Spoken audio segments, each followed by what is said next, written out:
So I always have these late night phone calls when people wake me up in the middle of the night and say, "Hey, my grass is like perfect. What do I do? When do I cut this thing?" And they get all excited. When do I mow the grass? When do I harvest? What do I do? When do you mow the yard, right?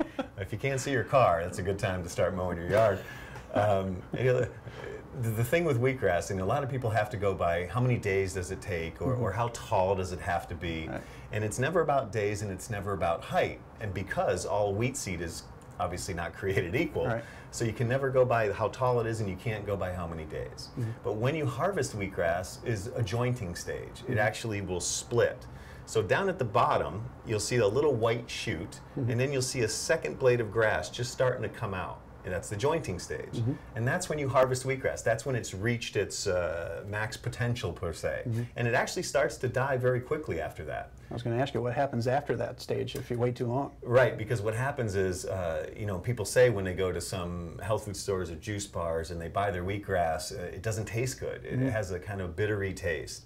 And the problem is, a lot of your health food stores, juice bars, they import the grass. It's being shipped to them in a tray. It's been sitting around for a couple days, and it starts to get older. And the older it gets, the more bitter it gets, kind of like people. I don't know where that goes. That's a good point. So I think what we're trying to do, and why I'm definitely in support of your company, Sean, is because to get wheatgrass sent next day air to somebody's door, they're going to get it fresh, and they're going to get it as it was harvested at the right time.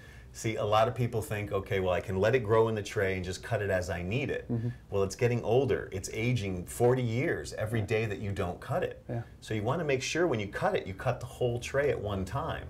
And then you could put that cut grass in the refrigerator. It'll stay dormant that way. But it won't continue to grow.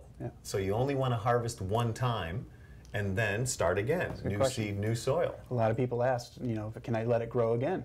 Right, and unfortunately, because wheat's an annual seed, you only want to grow it once, because it's going to start to die after that, especially as it's grown in a tray inside. So only harvest it once. Now, how you harvest the grass, you can use a pair of scissors, you can use a stainless steel knife, or you can use the ceramic blades. I noticed that you guys now carry the ceramic blades here. Yeah, we do. We use ceramic knives every time we cut it. And obviously, when we ship, we want to make sure it's as fresh as possible when it gets to you. So we use a ceramic knife so it doesn't oxidize the bottom of tips of the wheatgrass, so you don't get the brown. I think that's the best way to describe a ceramic knife, because, you know, when people told me about ceramic knives, I didn't really understand until you take an apple and cut half of it with a stainless steel knife and half with the ceramic knife and let them sit there for an hour or two and then come back and look at them. Very good point. Yeah, that's interesting.